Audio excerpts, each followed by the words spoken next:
तो मोदी सरकार के लैंड बिल के विरोध में कोई भी पार्टी पीछे नहीं रहना चाहती। हर कोई खुद को किसानों का सबसे बड़ा रहनुमा साबित करने को बेकरार है। आज आम आदमी पार्टी दिल्ली के जंतर मंतर पर रैली करेगी और इसके बाद संसद मार्च का कार्यक्रम भी तय किया गया है। इनके राज्य में 2008 में 64,000 करोड़ रुपए विदर्भ के किसानों को दिया गया और उसके बाद आज भी विदर्भ में किसान दैनिक रूप से आत्महत्या कर रहा है।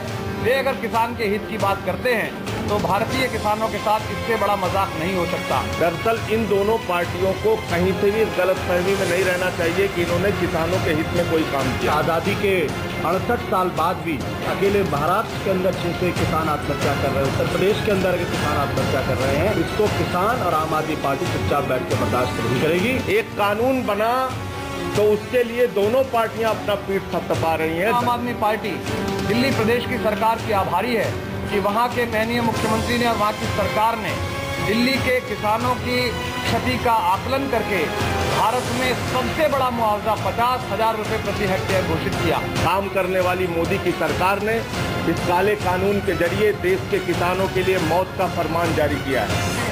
मोदी सरकार के लैंड बिल और बेमौसम बरसात से खराब हुई फसलों को लेकर देश भर के किसानों में गुस्सा है, तो मामला गर्म देख हर कोई विरोध का हथौड़ा चलाने को तैयार है। अगर ये कानून लागू हो गया तो देश के किसानों की जमीनें रातों रात उद्योगपतियों पूंजीपतियों के लिए कब्जा कर ली जाएंगी और जिस प्रकार का कानून है इसमें वो उन प्रशासनिक अधिकारियों के खिलाफ, उन गुंडागर्दी करने वाले पूंजीपतियों के खिलाफ, उनके चमचों के खिलाफ कोई कार्रवाई, कोई अपील भी नहीं कर सकते जो उनकी जमीनें कब्जा करेंगे। मोदी सरकार के लैंड बिल के खिलाफ दिल्ली में कांग्रेस ने किसानों की रैली की, तो अब इस लैंड बिल को काला कानून बताकर आम आदमी पार्टी भी मैदान में कूद पड़ी है। 15 महीने भी उस कानून को 13 महीने भी ये सरकार बर्दाश्त नहीं कर पाई और पूंजीपतियों और उद्योगपतियों के इशारे पे काम करने वाली मोदी की सरकार ने इस काले कानून के जरिए देश के किसानों के लिए मौत का फरमान जारी किया है। खुद को किसानों का सबसे बड़ा मसीहा बताने भी उस कानून को 13 महीने भी ये सरकार बर्दाश्त नहीं कर पाई और पूंजीपतियों और उद्योगपतियों के इशारे पे काम करने वाली मोदी की सरकार ने इस काले कानून के जरिए देश के किसानों के लिए मौत का फरमान जारी किया है। खुद को किसानों का सबसे बड़ा मसीहा बताने में केजरीवाल की पार्टी किसी भी कीमत पर पीछे नहीं रहना चाहती। सो लैंड बिल के खिलाफ देश भर में आंदोलन का एक्शन प्लान तैयार किया है। शुरुआत दिल्ली के जंतर मंतर से हो। जिस तरह से भारतीय जनता पार्टी शासित केंद्र की सरकार ने रवैया अपनाया है, उसके विरोध में आम आदमी पार्टी पिछले कुछ समय से देश के अलग अलग केंद्रों पर जाकर हमारे वरिष्ठ नेता वहां किसानों से संवाद कर रहे थे। जंतर मंतर पर एक विराट प्रदर्शन आम आदमी पार्टी की ओर से प्रस्तावित है। देश का अन्नदाता कराह रहा है, लेकिन नेता जमीन की जंग में विरोधियों को धोबी पछाड़ देने में लगे हैं। गरीब किसानों की विपत्ति कौन हरे? विरोधियों को हराने के लिए हर दांव पेच आजमाए जा रहे हैं। कांग्रेस इस समय ऐसा प्रयत्न कर रही है स्वयं को दिखाने के लिए कि किसानों से बड़ा कोई हितैषी कांग्रेस के अतिरिक्त नहीं हो सकता है। 56 दिन के वैकेशन टूर के बाद कांग्रेस के युवराज भारत लौटे हैं और वे जानने की कोशिश कर रहे हैं कि गेहूं के पेड़ पर फल कहां से लगता है। किसानों की आंसुओं पर राजनीति की रोटियां सेकने का इससे बेहतर वक्त हो नहीं सकता। आम आदमी पार्टी भी खुद को किसानों का सबसे बड़ा रहनुमा बता रही है। आम आदमी पार्टी दिल्ली प्रदेश की सरकार की आभारी है कि वहां के माननीय मुख्यमंत्री ने और वहां की सरकार ने दिल्ली के किसानों की क्षति का आकलन करके भारत में सबसे बड़ा मुआवजा 50,000 रुपए प्रति हेक्टेयर घोषित किया। लैंड बिल के बहाने देश भर में अलग जगाने को आम आदमी पार्टी बेकरार है। किसानों को इस भंवर से निकालने का रास्ता शायद ही नजर आ रहा हो, लेकिन इसी बहाने विरोधियों को कोसने का मौका कोई कैसे हाथ से जाने दे। राहुल और मोदी जी दोनों लोग जो ये ड्रामेबाजी और नौटंकी किसानों के लिए कर रहे हैं, ड्रामा और नौटंकी बंद करके अब उनको देश के किसानों से रूबरू होना चाहिए। 15 महीने भी उस कानून को 13 महीने भी ये सरकार बर्दाश्त नहीं कर पाई और पूंजीपतियों और उद्योगपतियों के इशारे पे काम करने वाली मोदी की सरकार ने इस काले कानून के जरिए देश के किसानों के लिए मौत का फरमान जारी किया है। आम आदमी पार्टी के नेता बीजेपी को उद्योगपतियों की सरकार बताकर कोस रहे हैं, तो दूसरी ओर कांग्रेस को भी कटघरे में खड़ा कर रहे हैं। किसानों की आंसुओं पर राजनीति करने को तो हर कोई तैयार है, लेकिन गरीब किसान की सुध कौन ले? Bureau report, news 20। कहां से? आम आदमी पार्टी जमीन बिल के खिलाफ केंद्र सरकार को घेरने के लिए आज संसद तक मार्च करेगी। आम आदमी पार्टी का ये पैदल मार्च जंतर मंतर से संसद तक होगा। दिल्ली के सीएम केजरीवाल की अगुवाई में पैदल मार्च निकाला जाएगा, लेकिन आपके मार्च को दिल्ली पुलिस से हरी झंडी नहीं मिली है।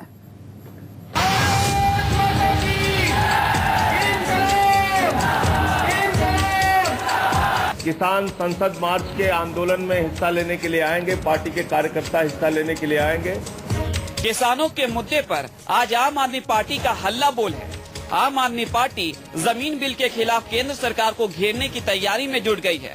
लिहाजा भूमि अधिग्रहण बिल के खिलाफ आम आदमी पार्टी आज संसद का घेराव करेगी। किसानों के हक की आवाज बुलंद करने के लिए केजरीवाल एंड कंपनी जंतर मंतर से लेकर संसद तक पैदल मार्च निकालेगी। हालांकि दिल्ली पुलिस ने आम आदमी पार्टी की राह में रोड़ा अटका दिया है, यानी पुलिस की तरफ से पैदल मार्च की इजाजत आम आदमी पार्टी को नहीं मिली है। संसद तक मार्च की इजाजत नहीं देने के पीछे पुलिस की दलील है कि संसद का सत्र चालू होने की वजह से इस इलाके में अपराध प्रक्रिया संहिता की धारा 144 के तहत निषेधाज्ञा लागू है, यानी कानून का उल्लंघन करने वालों के खिलाफ कड़ा कदम उठाया जाएगा।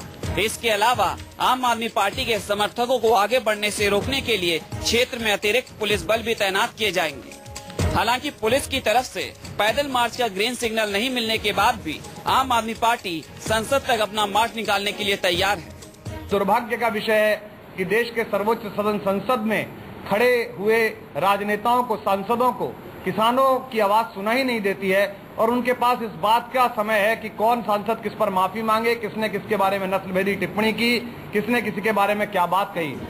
आम आदमी पार्टी संसद तक पैदल मार्च निकालकर भूमि अधिग्रहण बिल में संशोधन, किसानों का मुआवजा बढ़ाने, फसलों का उचित मूल्य दिए जाने की मांग सरकार से करेगी। जमीन बिल पर केंद्र सरकार को घेरने के लिए केजरीवाल दिल्ली के सीएम बनने के बाद पहली बार सड़क पर उतरेंगे और जंतर मंतर से लेकर संसद तक जमीन बिल के खिलाफ प्रदर्शन की अगुवाई करेंगे। आम आदमी पार्टी के इस हल्ला बोल में हरियाणा से हजारों किसानों के शामिल होने की खबर है।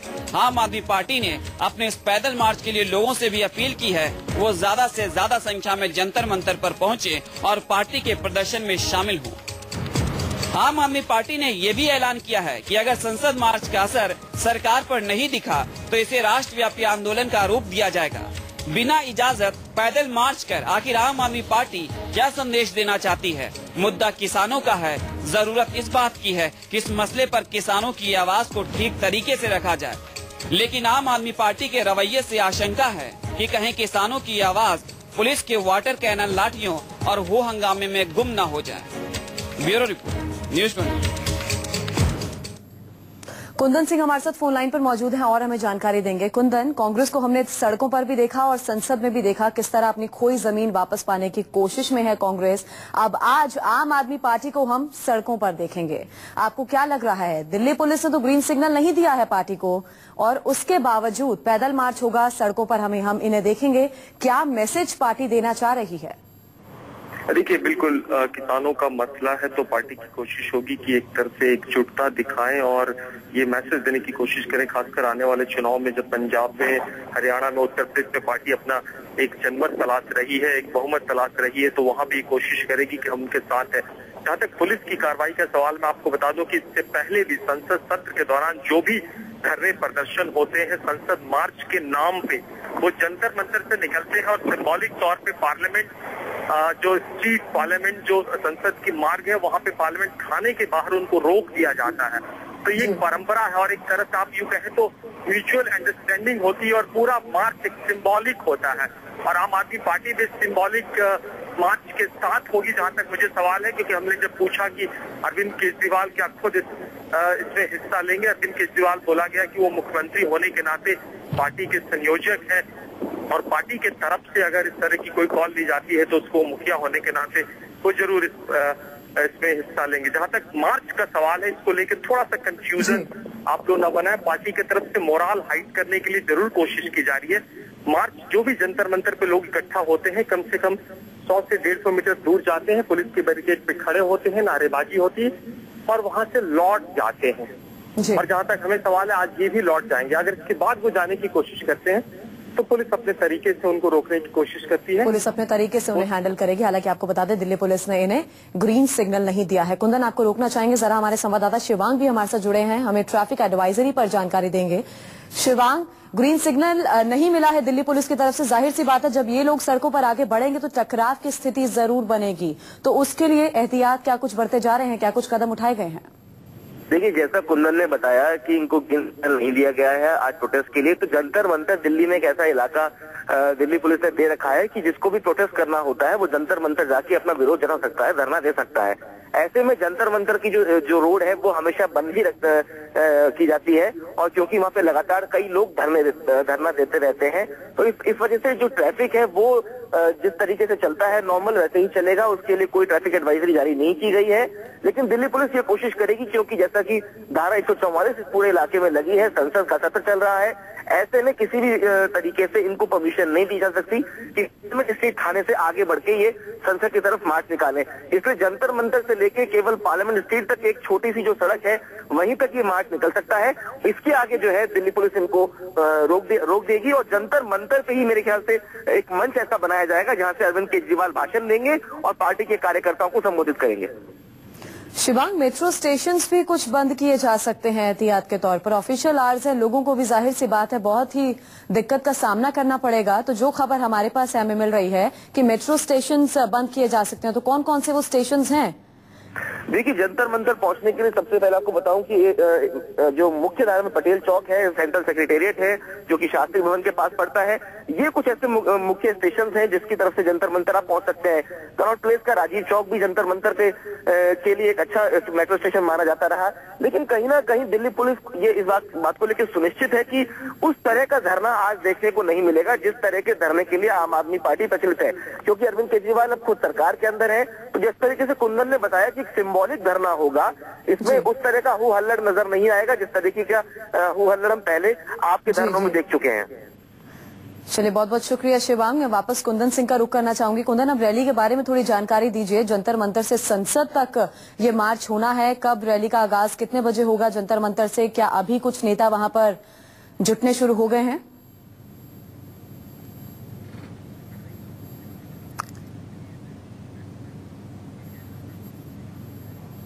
तो कुंदन से हमारी बात नहीं हो पा रही है। पहले हम आपको थोड़ा सा रूट समझा दें। कुछ मेट्रो स्टेशन भी, रास्ते भी बंद रह सकते हैं। रेल भवन है उनमें, केंद्रीय सचिवालय है, पटेल चौक है। एहतियात के तौर पर, क्योंकि ऑफिशियल आवर्स होते हैं, लोगों को ऑफिस जाना होता है, जाहिर सी बात है, और लोगों के लिए काफी दिक्कतें सामने आएंगी। हालांकि दिल्ली पुलिस ने ग्रीन सिग्नल नहीं दिया है इन्हें पैदल मार्च करने के लिए, लेकिन फिर भी ये लोग आगे बढ़ेंगे तो टकराव की स्थिति भी पैदा हो सकती है। तो लोगों को भी ये जो मैप के जरिए समझाने की कोशिश कर रहे हैं, इन रास्तों से जरा बचकर गुजरने की बेहद ज्यादा जरूरत है। बहुत बहुत शुक्रिया शिवांग, बहुत बहुत शुक्रिया कुंदन इस जानकारी के लिए।